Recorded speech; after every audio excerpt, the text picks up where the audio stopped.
when I was growing up and getting to 14, 15 years old, I really felt the need and the urge to go outside of Austria, outside of Innsbruck, to explore actually the world, lead an entrepreneurial life, and explore what contribution I can make to the planet on a bigger scale. So it was a pretty interesting day when I met Charlie at the airport in Honolulu. He was 17 and I was 19. I was the older woman. But I can tell you this, Charlie has taught me a lot. So in many ways he's a wiser man and is wiser than his years. In 1986, we immigrated to Silicon Valley. And the first startup that I got to work with as the CTO, the Chief Technology Officer, or VP of Engineering, as one of the senior manager on the technical side, was a company called Next, which is the company that Steve Jobs founded after he was booted out of Apple.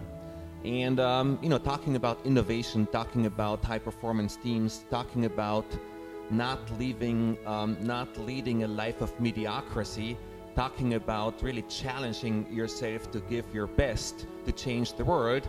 This is really what Steve embodied. I also worked at Apple Computer, and I completely got a chance to rethink how I wanted to apply my skill in the US, and so that was really the genesis for redesigning my own business. But it came from the entrepreneurial spirit that was in Apple, and I can tell you that, and you probably have the same story, that there's so many people that I know who were at Apple in various functions who went on to spawn a whole nother generation of innovation in the industry, and that one company like that could have such an impact on innovation globally is pretty phenomenal, I think. We created our foundation and said one of the missions of our foundations is to enable social entrepreneurs worldwide become more impactful, have a bigger impact, a positive impact. And so with that, because we were entrepreneurs, and so that concept of combining entrepreneurism with a goal that's not only financial but really a positive social and or environmental impact really drew us in from our values perspective and the impact that we wanted to have. At the time, I wondered if our marriage would survive. I wonder why. So Charlie had actually schooled himself in the investment industry while he did this weekend program, so he was getting savvy on the investment world. I was busy with my business and growing that.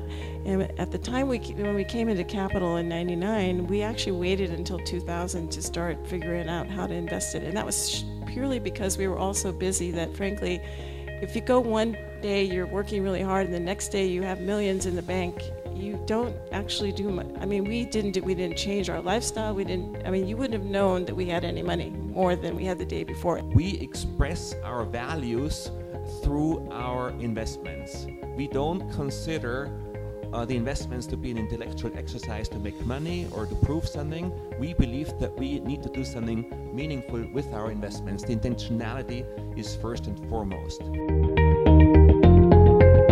Just like anyone else with a direct investment portfolio, we are in the deep J curve on a number of those investments right now, but I'm going to share a great story with you. It's kind of a cute story. This is how you can invest in your region, but invest in the world. And this is a company called Biolite. And Biolite was founded, I think, in 2010, 2011, around there. And we met them through an incubator accelerator in India that we actually co-founded back in 2005. He's a mechanical engineer and he had an innovation. He took what would be a recreational camping stove and he shrunk it down and he created it so that you could grab a hand of duff from the bottom of a forest, just literally this much combustible material, put it inside the chamber, and you could cook your dinner. So very economical on the wood side, and the world certainly needs that.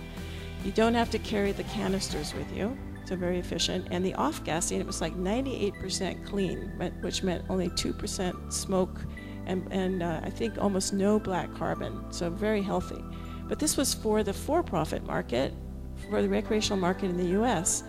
But he had this idea that if he could retool, resize it, that this might be something for the developing world. But he had to wait, because he was a good businessman. He knew he needed to make money first. And so we invested in him, and he raised $1.8 million, and he created the stove.